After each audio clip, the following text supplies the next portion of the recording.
एक जगह कथा हुई महाराज, एक आदमी सुनने नहीं आया। एक आदमी शुरू से एंड तक बैठा रहा, तो जो कथावाचक थे उनको थोड़ी हिम्मत रही, चलो यार एक आदमी तो आया।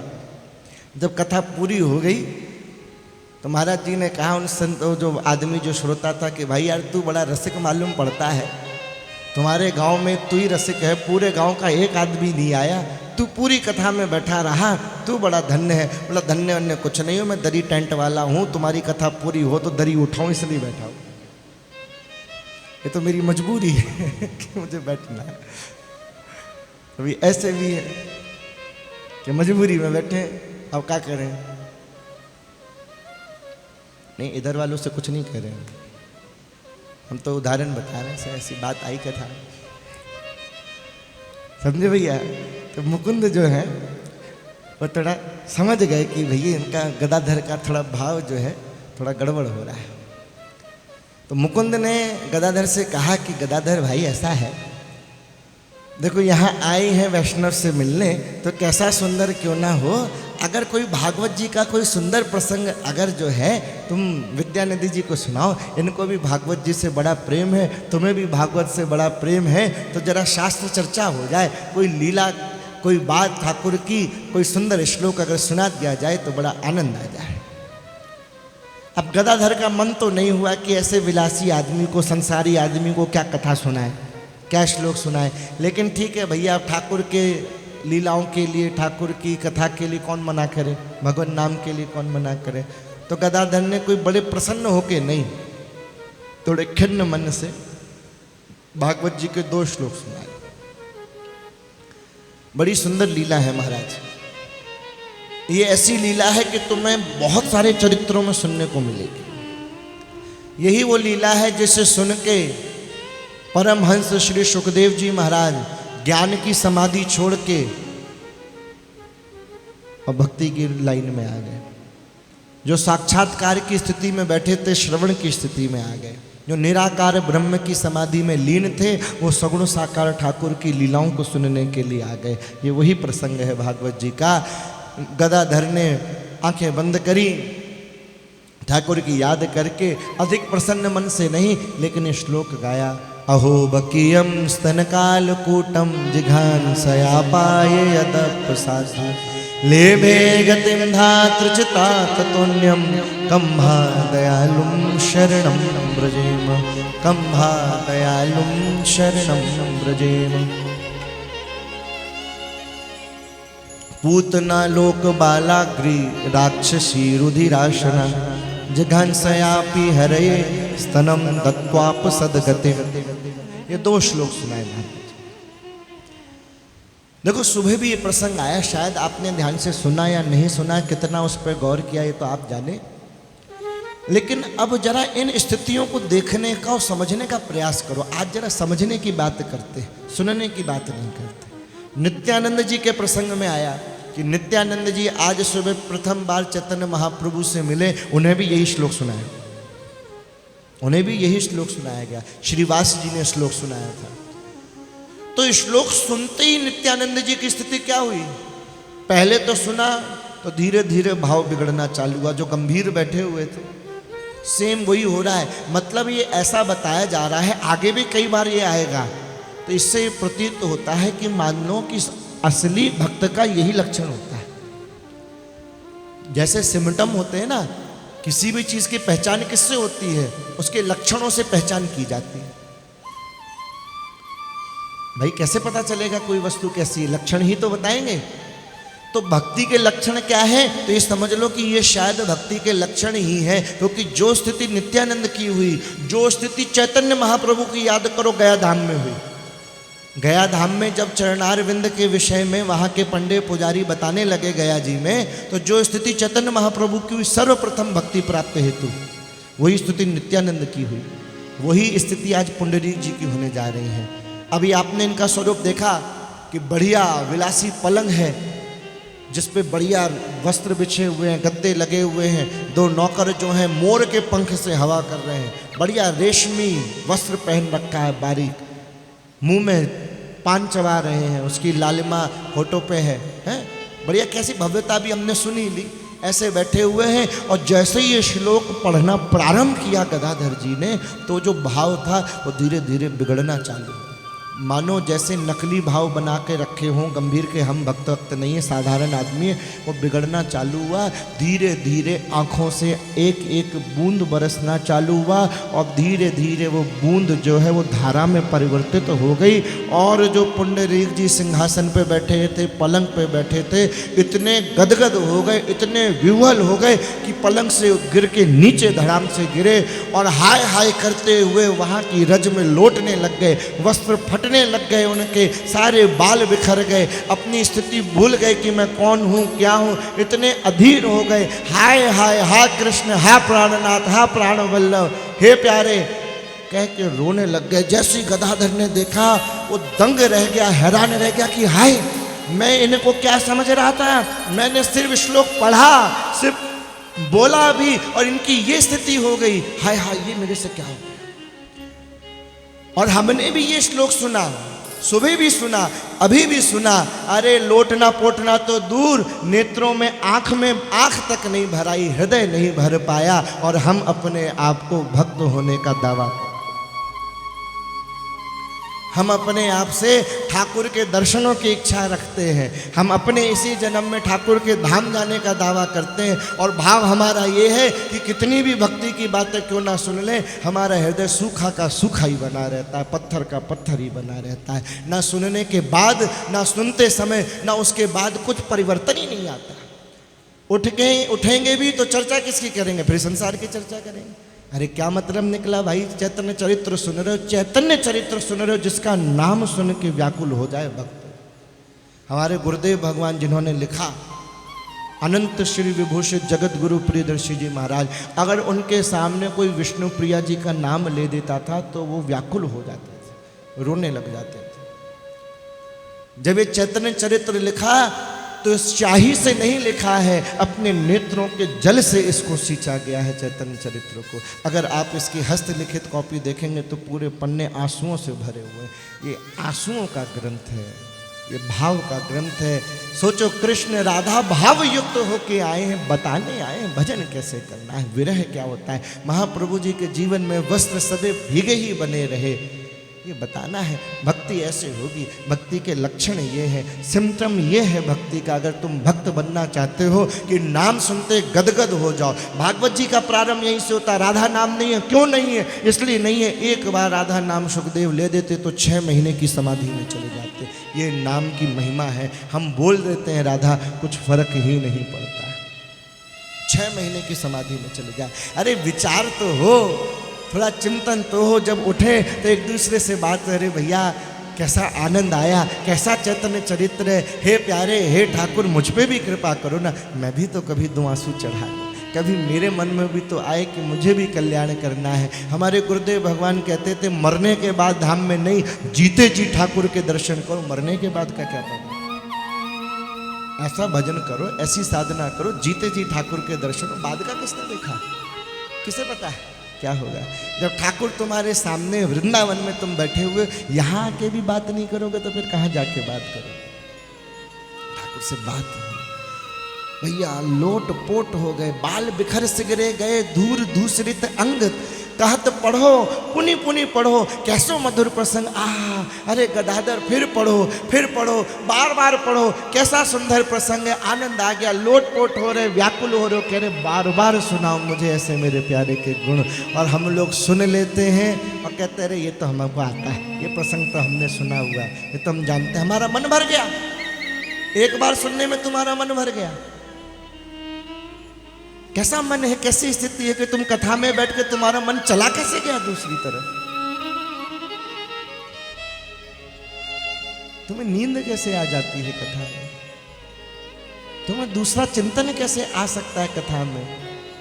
मृत्यु की लाइन में खड़े हुए, कब तुम्हारे पास सामने मृत्यु आ जाए, कब क्या हो जाए भरोसा है नहीं। तुम्हें सत्संग मिला हुआ है जो देवताओं को दुर्लभ है, मजाक है क्या।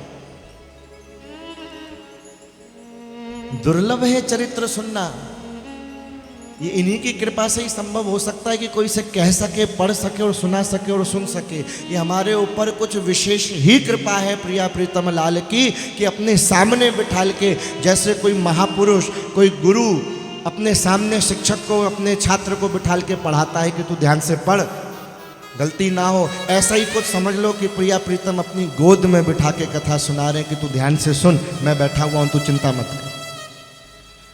ऐसी स्थिति में अपन बैठे हैं और फिर भी अगर भाव ना जगे, से औपचारिकता के लिए सुन लो चले जाओ, तो इसी के लिए कथा नहीं है। कथा इसलिए है कि जब यहाँ से जाओ तो हृदय बदल के जाओ, 2 आंसू बहा के जाओ, ठाकुर की याद करके जाओ। सो जागो, उठो, बैठो, खाओ, पियो, त्यागो, ग्रहण करो, कुछ करो, हर पल यही याद रहे। दर्शन ऐसा हो कि आंखों में और कुछ दिखाई ना दे, दिखे तो यही दिखे। क्या बुराई है इसमें भाई? बाकी सारे काम तो जन्म जन्मांतर से करते ही चले आ रहे हैं। हर जन्म में विश्वरूप जी की कथा में क्या सुना, भूल गए? क्या दोबारा चिंतन किया?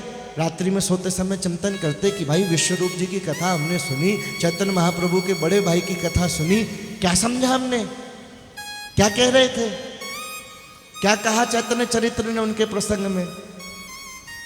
अगर पढ़ते, सुनते, समझते तो उसी दिन बात बन जाती। आगे के जितने दिन की कथा सुनते, इतने आनंद में डूब के सुनते, तुम्हारा मन नहीं करता उठने का, तुम्हारा मन नहीं करता ठाकुर के दर्शनों से आंखों को चुराने का, तुम देखते ही रहते। तुमने कह तो दिया बहुत सुंदर श्रृंगार है, बहुत बढ़िया है, कह दिया, खत्म हो गया, अपने चले गए, बात नहीं बनेगी। प्यारे तुम किसी दूसरे को नहीं, तुम क्या हम और तुम अपनी, हम सब की बात है, किसी और को नहीं, खुद कोई बुद्धू बना रहे हैं और समय निकला चला जा रहा है। सबसे तेज गति इस वक्त की ही है, बड़ी जल्दी बीत जाता है।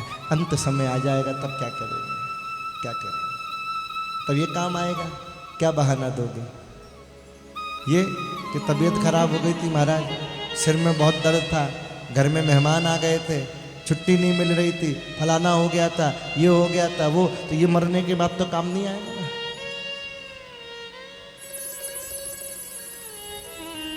अब भी समझ लो, अभी कुछ भी नहीं बिगड़ा।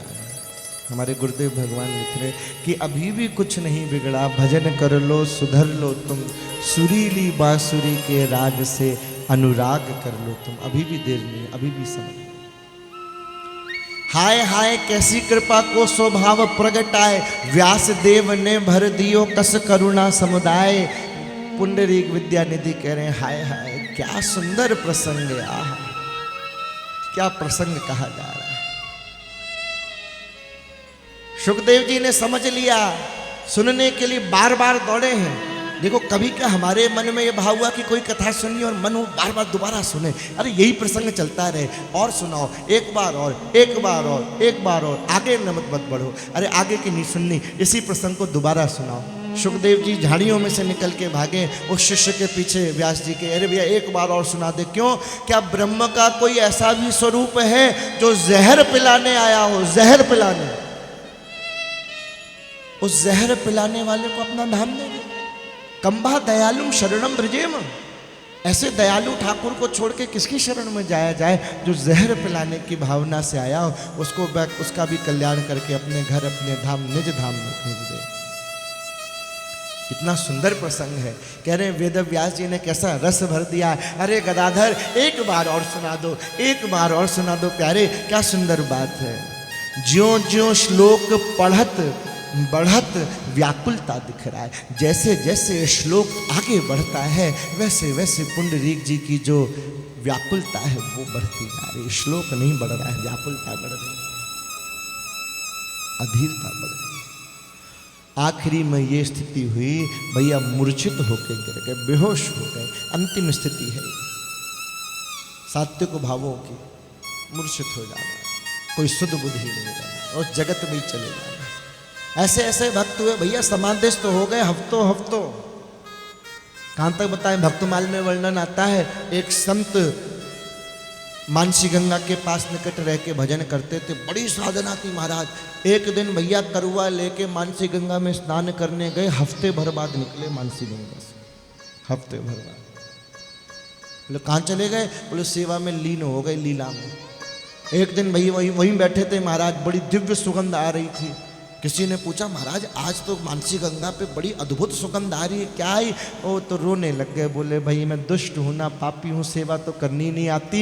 हुआ क्या कि महारानी जी ने मेरे को अपनी इत्र की शीशी पकड़ाई और मैं महारानी जी के हाथ के कंगन को देखने में भूल गया, इत्र की शीशी मुझसे गिर गई, तो ये उसी दिव्य सुगंध है जिस वातावरण में फैली। ऐसे महान महान संत कि समाधि में बैठे, कुटिया में बैठे, 2-2, 3-3, 4-4 दिन, हफ्ते हफ्ते भर तक निकले ही नहीं, समाधिस्थ हो गए, मूर्छित अवस्था, बाहर का आभास ही नहीं है, अपना तो अंदर घुस ही नहीं पाते, बाहर के बाहर ही रहते हैं, जरा सा कुछ इधर से उधर हो जाए तुरंत अपना भाव भंग हो जाता है। ऐसे कैसे हो सकता है? इसमें बाहर वाले की नहीं, हमारे भाव की कमी है कि तुम्हारी गर्दन कैसे मुड़ गई। इसका मतलब तुम ध्यान से सुन ही नहीं रहते। जो ध्यान से सुनेगा, प्रलय क्यों ना आ जाए, भूकंप क्यों ना आ जाए, उसे पता ही नहीं चलेगा कुछ और हो रहा है। एक संत अपना अनुभव बता रहे थे कि हमारे गुरुजी कथा कर रहे थे महाराज, और हम चरणों में बैठ के श्रोताओं में कथा सुन रहे थे, भागवत जी का विषय था। तो उस दिन जो है कलश यात्रा हुई थी, तो कलशों को एक जगह सुसज्जित करके रख दिया गया था, जल भर के कलश थे।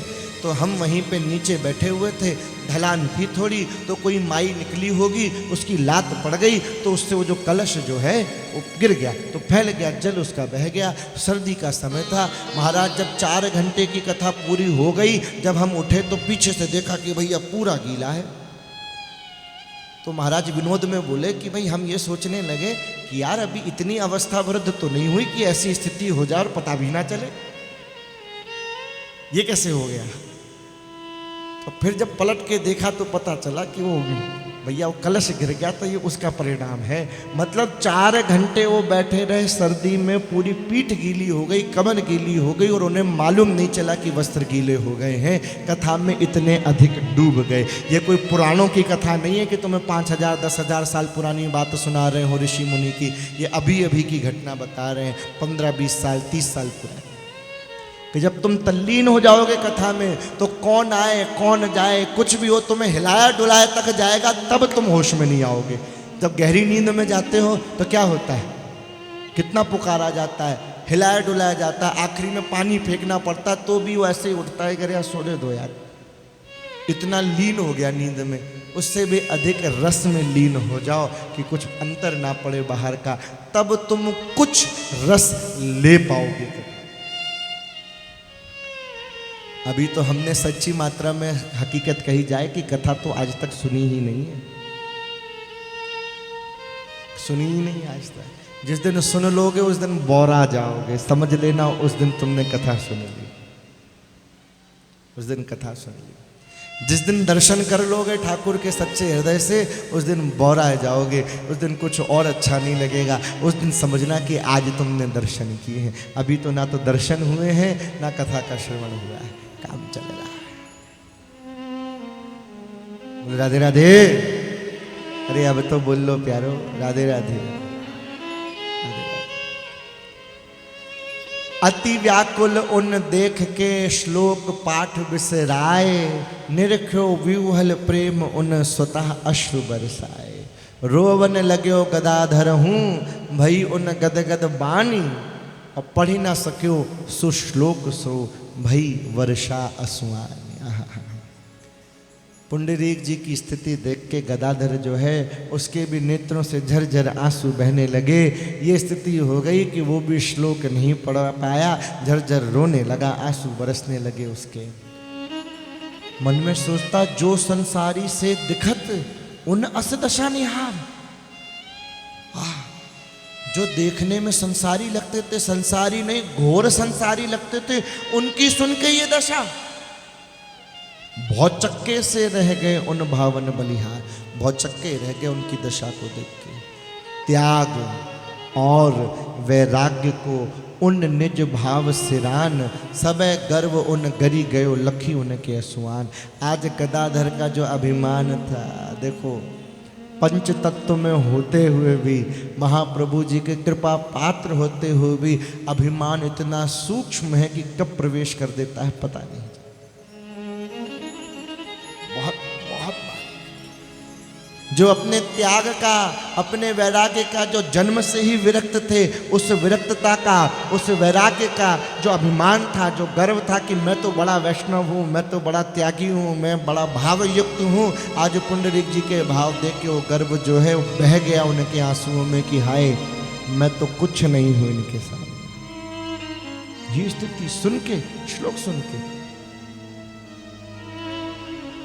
अब सोच रहे हाय हाय मेरे से तो अपराध हो गया कि मैंने इतने परम महान भक्त के बारे में क्या क्या सोच लिया बिना जाने।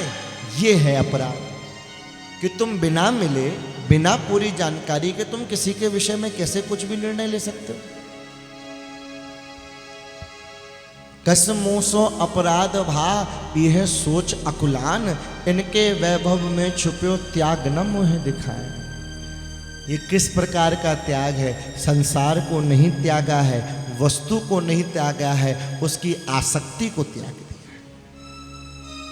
वस्तुएं सब हैं, एक से एक है, जो किसी अच्छे अच्छे वैभवी विलासी व्यक्ति के घर में ना हो, लेकिन सब कुछ होते हुए सबसे त्याग से है, सबसे वैरागी है, उसमें अनुरक्त नहीं है। और लोग त्याग तो देते हैं पर उस त्याग को आसक्त होकर देते हैं। लोग कहते हैं हमने 50 लाख में ठोकर मार दी, 2 करोड़ रुपया हम छोड़ आए, हमने मकान छोड़ दिया। छोड़ा कहाँ, सब तो पकड़ रखा है। जब छोड़ दिया तो छोड़ दिया, तो उसकी चर्चा क्या करना? तुमने छोड़ दिया तो उसके गुण क्या गाना कि हमने ऐसा किया। इसका मतलब ये है कि तुमने उसको तो त्याग दिया, लेकिन उसके त्याग को पकड़ के रखा है। अभी भी तुम आसक्त हो, त्यागी नहीं। और यहाँ कुछ भी त्यागा नहीं है, लेकिन उसकी सारी भावना को त्याग रखा है कि हमारा। आज गदाधर जी जो हैं मन में बड़े पश्चाताप कर रहे हैं, हाय हाय मुझसे बड़ा वैष्णव अपराध हो गया, अब कैसे क्षमा मिले, इसका कोई उपाय नहीं है। इसका तो अब एक ही उपाय है, गदाधर जी के मन में आ रहा है कि अब मैं एक ही प्रकार से क्षम्य हो सकता हूँ, अगर मैं पुंडरीक विद्यानिधि को अपने गुरु रूप में वर्ण कर लूँ और इनका मैं शिष्य बन जाऊँ, तो गुरु की कृपा दृष्टि पड़ जाएगी, तो मेरा अपराध क्षमा हो सकता है। और कोई उपाय?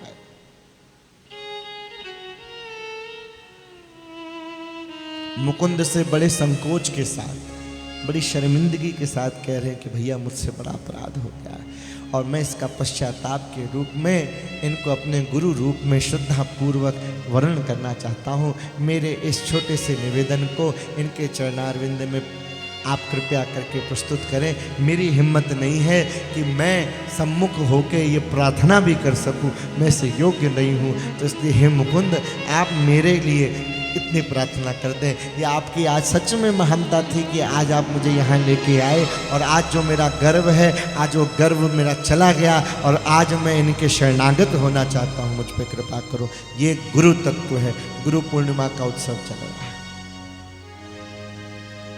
तब जब तुम गुरु बनाओगे तब तुम पे कृपा होगी।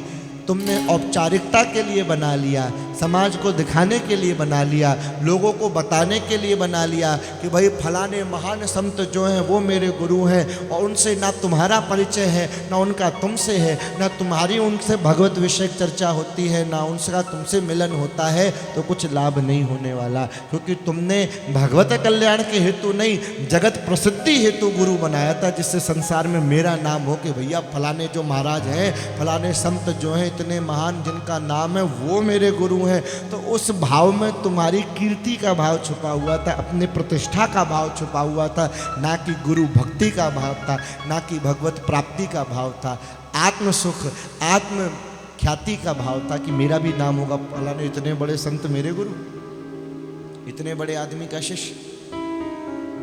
शिष्य तब बनो जब हृदय में इस प्रकार के समर्पण की भावना हो, मन में वैराग्य हो, त्याग हो, श्रद्धा हो, विश्वास हो, प्रेम हो, समर्पण हो, तब बात करें। आज गदाधर सम्मुख नहीं आ पा रहे, मुकुंद के माध्यम से कह रहे हैं भैया तुम प्रार्थना करा दो, इनसे कह दो मेरे बस की बात नहीं। भैया जब थोड़े स्वस्थ हुए पुंडरीक जी, वो ज़मीन पे पड़े हुए थे, वो सारे वस्त्र गंदे हो गए, मैले हो गए, फटफटा गए, वो सारे बाल बिगड़ गए। स्वस्थ हुए तो अपने बालों को थोड़ा ठीक किया, कपड़े वस्त्रों को झाड़ा, ठीक ठाक करके फिर वैसे ही बैठ गए अपने स्वरूप को बना के।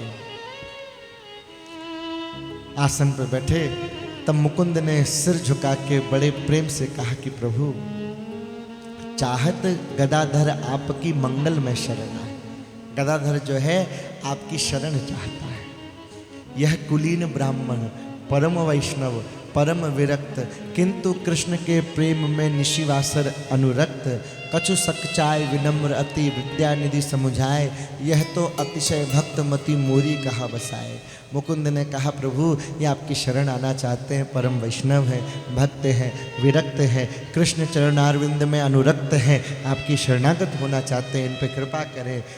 बड़ी दीनता के साथ पुंडरीक जी ने कहा कि अरे भैया, ये परम विरक्त संत भक्त हैं, इनके लिए मैं क्या कर सकता हूँ, मैं तो खुद ही दीन हूँ, मैं तो खुद ही हीन हूँ, मैं इन पे क्या कृपा करूँ, ये तो महाप्रभु के कृपा पात्र हैं। बोले नहीं नहीं, इनसे अपराध हुआ है, इनके हृदय में पश्चाताप की अग्नि धधक रही है, अगर आप इनको कृपा कर दें तो इसके प्राण बच पाए, नहीं तो इसके प्राण बचेंगे नहीं। जब मुकुंद ने बहुत प्रार्थना करी, बड़ा निवेदन किया, तो बड़े आग्रह को स्वीकार करके फिर एक निश्चित अवधि, एक तिथि तय करी गई, जिसके लिए गदाधर को बताया गया कि फलाने दिन हम तुमको शिष्य रूप में ग्रहण करेंगे। तब जाके गदाधर को थोड़ी सी ठीक लगा कि भाई अपराध जो हुआ था।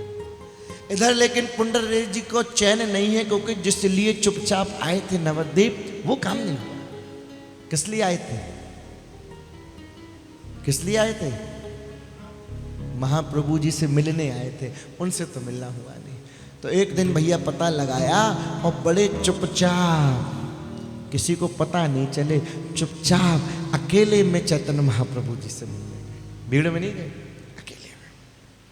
पुंडरीक चुप चुप चली और अकेले प्रभु डिग आए और चाहत उन दर्शन करें, उन चरण नव लपटाए। मन में बड़ा भाव है कि अकेले में जाऊं और कब मौका मिले मैं उनके चरणों से लिपट के खूब रोऊं, हृदय से लगाऊं महाप्रभु जी के दर्शन। तो चुपचाप अकेले में महाप्रभु जी के पास गए। जैसे ही गए भैया, महाप्रभु जी ने देखा पुंडरीक को, दौड़ के कस के हृदय से लगा। महाप्रभु जी ने हृदय से लगाया, महाप्रभु जी का स्पर्श प्राप्त हुआ। जितने भाव थे जो श्लोक सुन के भी प्रकट नहीं, उससे अधिक भाव उनके दर्शन से, स्पर्श से प्रकट। आज भक्त और भगवान का मिलन हो रहा है। जितना प्रसन्न भक्त होता है भगवान के दर्शन से, उससे कई गुना प्रसन्न भगवान अपने भक्त के दर्शन से होता है। आज ठाकुर बहुत प्रसन्न है, बहुत मगन है, आनंदित है। जो स्वयं आनंद स्वरूप है, उसे भी अगर कोई आनंद दे सकता है तो उसका भक्त है। आज तो महाप्रभु जी आनंदित, कस के गले से लगा दिया, इतना कस के गले से लगाया, ना वो उन्हें छोड़ रहे ना वो उन्हें छोड़ रहे, गले लगाए लगाए एक दूसरे को कस के 2 प्रहर बीत गए महाराज।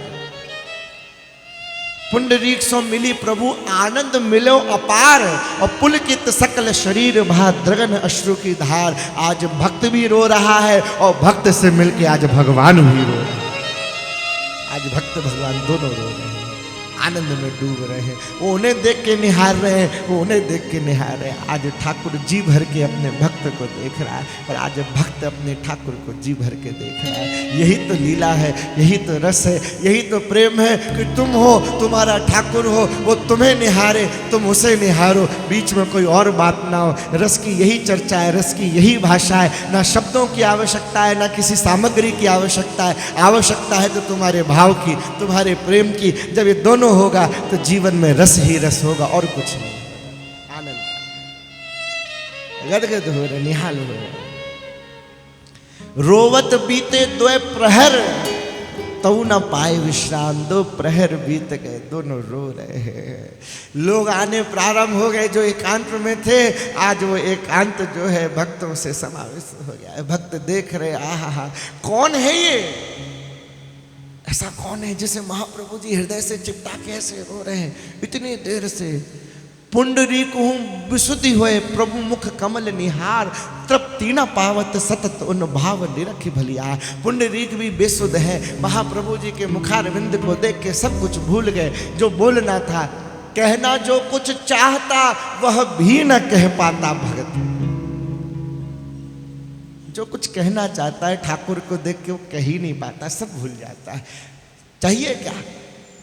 चाहत तब तक है जब तक वो नहीं मिला, और वो जिस दिन मिल गया सारी चाहत खत्म हो गई। फिर तो वो उसे ही चाहता है, उसे ही देखना चाहता, और कुछ चाहता ही।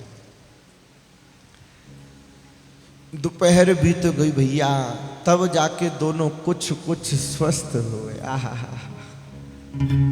ऐसा कभी मिलन हो कि ठाकुर को तुम डूब जाओ, पता ही ना चले समय का। कुछ कुछ स्वस्थ हुए। सारे भक्तों ने जय जयकार करना चालू किया। ऐसा अद्भुत दर्शन आज से पहले हुआ ही नहीं। सब कह रहे हैं बोलो पुंडरीक विद्यानिधि की, चैतन्य महाप्रभु की, रस स्वरूप अवतार प्रेमावतार श्री कृष्ण चैतन्य की जय हो, जय हो, जय हो। प्रेमावतार चैतन्य है, प्रेम की निधि लुटाने वाले हैं।